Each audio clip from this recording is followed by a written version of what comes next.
우리 정부가 미국에 구금된 한국인들의 자진 출국을 추진하는 가운데 이들을 태울 항공편이 내일 미국으로 향합니다.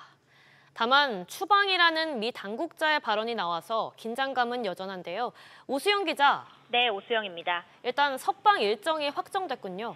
그렇습니다. 미국 조지아주 현대차 그룹과 LG 에너지 솔루션 배터리 합작 공장의 건설 현장에서 구금된 한국인을 태울 전세기가 이르면 내일 애틀랜타 국제공항으로 출발합니다. 석방된 한국인들은 조지아주 남부 포크스톤의 이민 세관 단속국 구금시설에서 차로 약 4시간 30분 거리 약 428km 떨어진 애틀랜타 공항으로 이동한 뒤 전세기에 탑승할 예정입니다. 보잉 747 여객기는 총 368석을 갖추고 있어서 구금된 한국인 300여 명이 한 번에 탑승할 수 있습니다.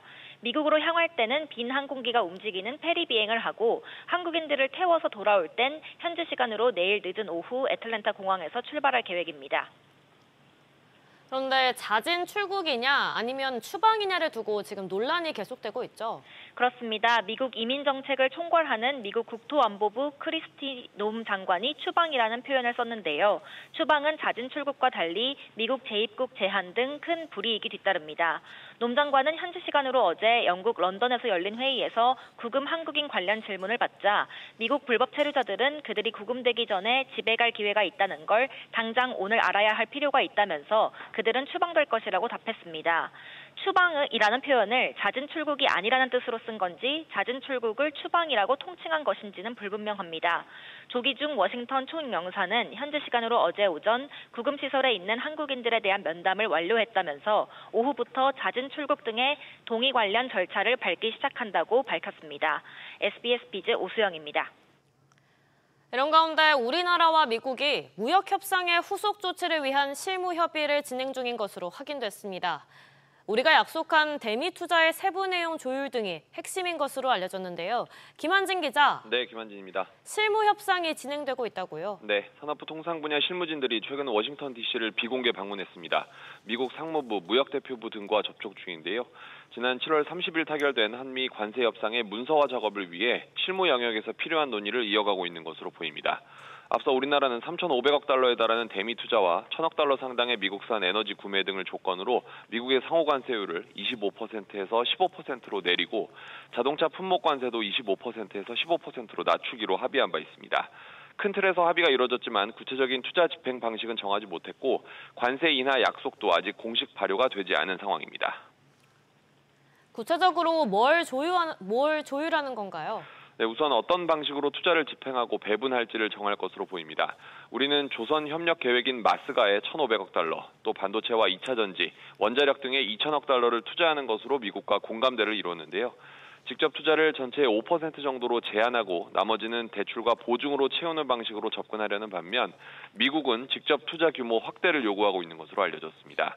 우리보다 먼저 후속 조치 협의를 완료한 일본은 투자금 회수 전까지 수익을 절반씩 나누다가 회수 후에는 미국이 수익의 90%를 갖는 방식으로 정리한 것으로 전해졌습니다. 민감한 농산물 수입 문제도 논의 대상인데요.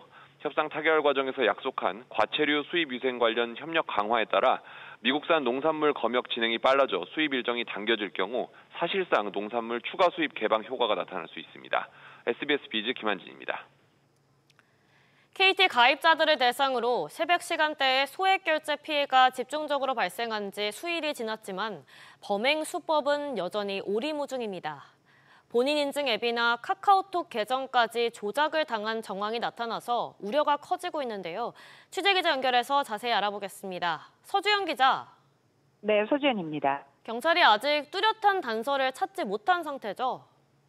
네, 그렇습니다. 다만 몇몇 공통점은 발견했는데 피해자들 모두 KT나 KT 알뜰폰을 이용했고 범행은 주로 새벽 시간에 벌어졌습니다. 모바일 상품권이나 교통카드 비용 결제 명목으로 수십만 원이 빠져나갔습니다. 또 카카오톡이 갑자기 로그 아웃되면서 누군가 자신의 계정에 접속해 기존에 발급받은 인증서를 다시 인증하려고 한 흔적도 발견이 됐습니다. 피해자들은 악성 링크에 접속하거나 앱을 설치한 적도 없다고 진술을 했는데요. 연령대, 휴대전화 개통 대리점도 모두 다양한 것으로 확인됐습니다. KT는 피해 금액이 납부되지 않도록 사전 조치를 진행 중이라고 설명했지만 이용자들의 불안감은 가라앉지 않고 있습니다. 전산망 중계부터 중계기까지 다양한 해킹 가능성이 제기되고 있는데요. 경찰은 KT와 결제 대행업체, 상품권 판매업체 등 모든 가능성을 열어두고 수사할 방침이라고 밝혔습니다. 구체적으로 어떤 피해가 있었죠? 네, 지난달 말부터 이달 초까지 경기 광명시와 서울 금천구, 영등포구 등 인접 지역에서 모두 74건, 4,500만 원가량의 피해가 잇따랐습니다. 특히 피해자들이 자신도 모르는 사이 본인 인증 앱 패스와 카카오톡 계정까지 조작당한 정황이 포착되면서 복제폰, 중계기 해킹 등 다양한 가능성이 제기되고 있는데요. 단순한 소액 결제 피해를 넘어서 통신, 인증 시스템 전반의 취약성이 드러나 파장이 예상됩니다. SBS 비즈 서주연입니다. 정부가 6.27 대출 규제 이후 2달 만에 더 촘촘한 규제를 내놨습니다. 벌써부터 실수요자 피해가 우려되는데요. 그런데도 지난번과 같은 추가적인 보완은 없을 것으로 보입니다. 류선우 기자. 네, 류선우입니다. 이번엔 케이스별로 예외를 두지 않겠다는 거죠? 네, 금융당국이 지난 7일 발표한 대출 수요 추가 관리 방안과 관련해 후속 가이드라인은 따로 마련하지 않을 것으로 확인됩니다. 금융당국 관계자는 후속 가이드라인 도입 여부에 대해 현재까지 검토하고 있는 게 없다고 말했습니다. 이번 대책으로 유주택자의 경우 어디에 집을 갖고 있든 수도권으로 이사할 시 전세대출 한도는 2억 원으로 일괄 제한하도록 했는데 예외를 두지 않겠다는 겁니다. 학교폭력이나 회사 발령, 부모 봉양 등 이사를 해야 하는 필연적인 경우가 발생하더라도 종전 규정을 적용받을 수 없다는 의미입니다. 앞서 금융위는 6.27 대책 발표 당시엔 개별 상황에 따른 시장 혼선이 이어지자 사흘 만에 경과 규정 적용 관련 세부 가이드라인을 발표한 바 있습니다. 그런데 이번 대책과 관련해서 부작용 우려도 나오고 있다고요? 네, 전세대출 한도도 줄고 수도권에서 주택 매매, 임대사업자는 주택담보대출을 받을 수 없게 됐죠. 특히나 가을 이사철을 앞두고 전세대출 규제가 강화되면서 전세의 월세화를 가속화할 것이라는 우려가 나오는데요. 전세대출 문턱이 높아지면서 신용대출로 수요가 쏠리는 풍선 효과가 나타날 수 있다는 관측도 나옵니다. 오대은행의 신용대출 잔액은 지난 6월 막차 수요로 1조 원 넘게 급증한 뒤 7월에 약 4,300억 원 순감했는데요. 지난달 약 1,100억 원 순증으로 전환하고 이달 들어선 닷새 만에 약 2,700억 원 늘어나는 등 오름세가 더 가팔러졌습니다. SBS 비즈 류선우입니다. 이처럼 대출 규제로 실수요자들이 금리를 낮출 길이 막혔다는 지적이 나오자 정부는 주택담보대출 갈아타기는 풀어줬습니다. 하지만 신용대출 규제는 그대로여서 금리가 내려도 갈아타기는 앞으로도 힘들 전망입니다. 이한승 기자. 네, 이한승입니다. 신용대출 갈아타기가 왜 문을 닫았다는 거죠? 네, 6.27 대책 규제의 핵심 내용 중 하나가 당초 연소득의 1.5에서 1.8배까지 받았던 신용대출을 연소득 이내로 제한하는 것이었습니다. 6월 27일 이후 신용대출을 갈아타게 되면 신규 대출로 인식이 돼서 대출금이 연소득 이내로 줄어들게 됩니다. 연봉 5천만 원 차주가 받았던 신용대출 9천만 원이 갈아타기를 함으로써 5천만 원으로 줄어드는 셈입니다. 이에 매달 2,500억 원 이상을 유지하던 신용대출 대환 규모는 6.27 규제가 시행된 이후인 7월 반토막 이하인 1,150억 원 수준으로 급감했습니다. 사실상 이 갈아타기의 목적은 금리를 낮추는 건데 그게 안 된다는 거네요. 네, 그렇습니다. 금리를 낮추려고 갈아타기를 하면 대출금 자체가 줄어들다 보니 갈아타기는 사실상 불가능해지는 건데요. 이런 상황에서 규제 전 마지막 영업일에 비해 규제 직후인 어제 신용대출 금리가 은행별로 소폭 상승했는데요. 하반기 들어 가계대출 총량이 당초 계획의 절반으로 줄어든 상황에서 금융사들은 제한된 대출 총량에서 금리를 높여서 수익을 늘려야 하는 상황입니다. 그런데 차주들은 신용대출 갈아타기를 하기 힘든 상황이기 때문에 금융사들이 부담 없이 금리를 높일 수 있습니다. 이에 금융당국은 신용대출의 경우 주담 대비의 규모가 작기 때문에 갈아타서 줄어드는 대출액이 작다면서 이 신용대출 대환에 대한 고민은 하고 있지 않다고 밝혔습니다. SBS 비즈 이한승입니다. 이런 가운데 금융감독원 직원들이 주식계좌와 주식매매 내역에 대한 신고를 하지 않고 거래를 하다가 금융위원회로부터 무더기 제재를 받았습니다. 자본시장법을 어긴 건데요. 과태료 수준이 너무 낮다는 지적도 나오고 있습니다. 박규준 기자. 네, 박규준입니다. 먼저 이 금감원 직원들 적발 내용부터 전해주시죠. 네, 금융감독원 감찰실이 자체 조사한 결과 금융투자상품 매매 제한 위반이 대거 적발된 건데요. 이에 금융위원회가 지난 7월 초에 자본시장법 위반으로 금감원 직원들을 제재한 사실이 드러났습니다. 금감원 직원 7명에게 각각 과태료 10만 원에서 최대 100만 원을 부과했습니다. 금감원 소속 임직원은 금융투자 상품을 거래하는 경우 계좌 개설 사실과 분기별 거래 명세를 보고하고 본인 명의로 하나의 증권사와 하나의 계좌를 이용해야 되는데요. 하지만 이들은 분기별 매매 명세를 감찰실에 보고하지 않았습니다.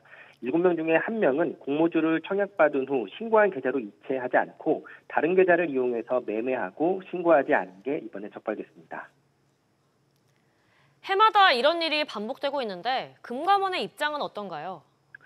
네, 금감원 감찰실 관계자는 사안이 크든 작든 정서적인 부분과 상관없이 법적으로는 엄격하게 보고 있다며 법적으로는 고의라고 봐야 된다고 했습니다. 고의 가능성이 있다고 보는 건데 이 과태료 10만 원 등은 제재 수준이 너무 낮다는 지적도 나오는데요. 여기에 법상 과태료부가 사전 통지한 이후 제재 대상자가 의견 제출 기한 내에 자진 납부하면 이 부과금액의 20%를 깎아줍니다. 이번에 적발된 직원 7명도 감경 혜택을 받았습니다. 금감원은 올 초 희망자에 한해서 운영하고 있는 주식거래 신고 시스템을 개선하기도 했는데요. 통상 분기별로 금투상품 거래 직원 약 200명 가운데 시스템을 통한 신고는 70여 명 수준에 그치는 걸로 알려졌습니다. SBS 비즈 박규준입니다.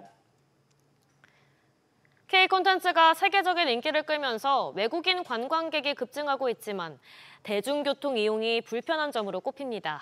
버스나 지하철에서 해외 신용카드를 이용할 수 없기 때문인데요. 이에 따라 서울시가 이르면 올해 안에 스마트폰으로 외국인도 교통카드를 찍을 수 있는 방안을 마련하는 것으로 파악됐습니다. 취재기자 연결합니다. 정광윤 기자. 네, 정광윤입니다. 구체적으로 어떻게 대중교통 결제가 가능해지는 건가요? 애플월렛이나 삼성월렛에 들어가는 티머니 카드를 해외 신용카드로 충전, 결제할 수 있게 됩니다.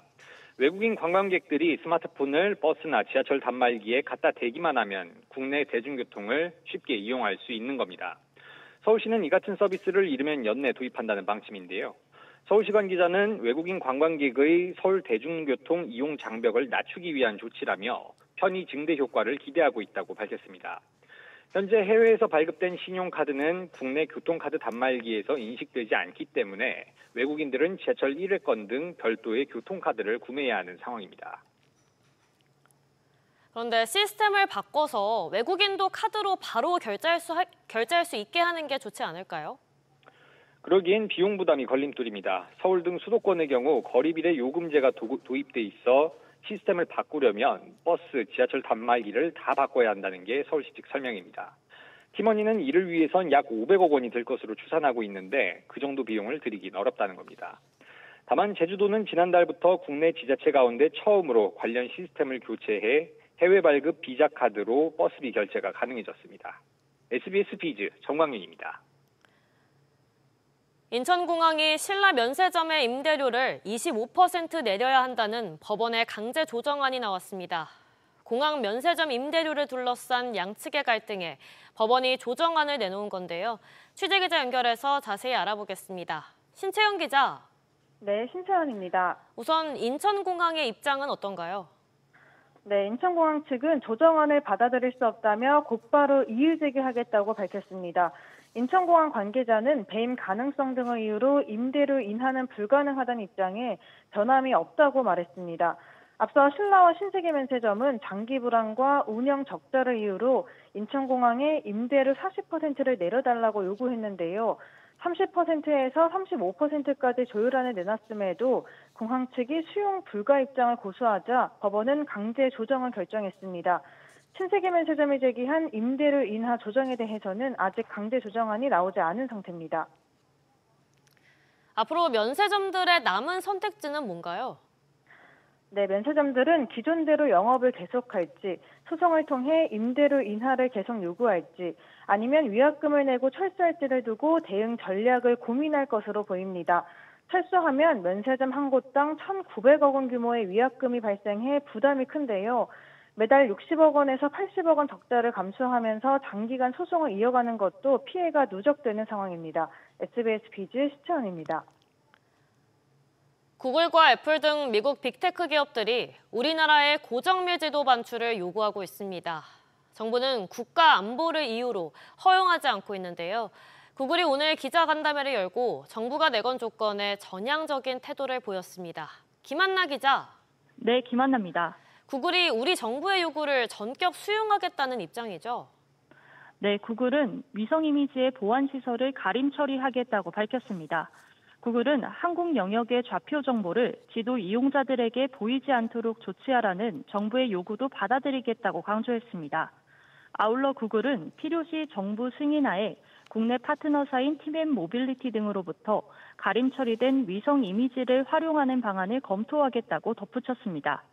구글은 지도 서비스와 관련된 오해에 대해 해명하기도 했는데요. 구글은 정부의 반출을 신청한 지도는 국토지리정보원이 제작한 1대 5천 국가 기본도라며 이는 한국 정부가 이미 민감한 군사보안 정보를 제외하고 제공한 데이터라고 설명했습니다. 구글의 이러한 조치가 지도 반출로 이어질 수 있을까요? 정부는 그간 국가 안보를 이유로 안보시설 가림 처리와 좌표 노출 금지, 데이터 센터 국내 운영 조건을 내걸었는데요. 구글은 정부의 3가지 요구 중 2가지를 충족시킨 겁니다. 다만 국내 데이터 센터를 설립하겠다는 조건을 수용하지 않으면서 관련 논의는 길어질 것으로 보이는데요. 우선 정부는 오는 11월 11일 구글의 요청을 받아들일지 논의하는 협의체를 구성할 방침입니다. 한편 애플도 정부에 고정밀 지도 데이터의 국외 반출을 요구하고 있는 상황입니다. SBS 비즈 김한나입니다. 석유화학 업황이 악화한 가운데 LG화학이 자금 수혈에 나섰습니다. 자회사 LG에너지 솔루션의 지분을 활용한다는 건데요. 취재기자 연결해서 자세히 알아보겠습니다. 김동필 기자. 네, 김동필입니다. LG화학이 최대 3조 원 규모의 자금 조달에 나선다고요? 네, 그렇습니다. LG화학은 LG에너지솔루션 지분을 토대로 주가 수익 스와프, PRS 계약을 검토하고 있는 것으로 알려졌습니다. 조달 규모는 최대 3조 원으로 대상이 될 지분은 약 2에서 3% 정도가 될 것으로 보입니다. PRS는 보유 지분을 약정 기간 동안 매수자에게 넘긴 뒤 이자를 지급하면서 자금을 대여받고 계약 만기 시 주가에 따라 서로 차익을 정산하는 파생 상품입니다. 만기 때 주가가 기준점을 하회하면 기업이 매수자에게 전액 손실을 보전하고 기준을 웃돌게 되면 매수자가 기업의 이익을 뱉어내야 합니다. 이에 따라 2차 전지 관련 호재와 악재가 엇갈리고 있어서 LG에너지솔루션 주가 흐름이 중요한 상품입니다. 재무구조 개선에 나선 것으로 보이죠? 네, 그렇습니다. LG화학은 주력 사업인 석유화학 부문이 부침을 겪으면서 사업구조 재편에 나섰는데요. 다만 영업이익은 줄어든 반면 투자는 계속되면서 LG화학의 총 자본 대비 순차익 비율은 올 2분기 52.5%까지 치솟았습니다. 재무 부담이 늘어난 만큼 회사채를 발행하고 비핵심 사업을 정리하는 등 자금 조달에도 공을 들이고 있습니다. 이런 상황 속 재무 부담을 대폭 완화하면서도 많은 자금을 조달할 수 있는 PRS를 검토하는 것으로 풀이됩니다. 다만 교환사채의 PRS까지 이어진다면 LG에너지솔루션 주가엔 단기적 영향이 불가피할 것으로 보입니다. SBS 비즈 김동필입니다. 노란봉투법의 영향력이 제조업을 넘어서 네이버, 카카오와 같은 IT 기업으로도 점차 확산되고 있습니다. IT 업계 내부의 노사 갈등이 본사 앞 집회를 넘어서 국회로 넘어온 모습입니다. 조슬기 기자. 네, 조슬기입니다. 네카오 노조가 국회에서 토론회를 열었다고요? 그렇습니다. 노란봉투법을 계기로 산업계 노조 목소리가 커진 가운데 네이버와 카카오 노조도 활동 반경을 국회로 넓히고 있습니다. 두 IT 기업 노조는 오늘 국회에서 열린 네이버 카카오 지배구조 개편 토론회에서 지배력을 발휘하는 최대 주주의 독단적인 의사결정 구조를 바꿔야 한다고 주장했습니다. 네이버 노조는 직장 내 괴롭힘 논란으로 사퇴했던 최인혁 전 최고 운영 책임자가 신설 조직으로 복귀한 것과 관련해 불투명한 의사결정 구조를 지적했습니다.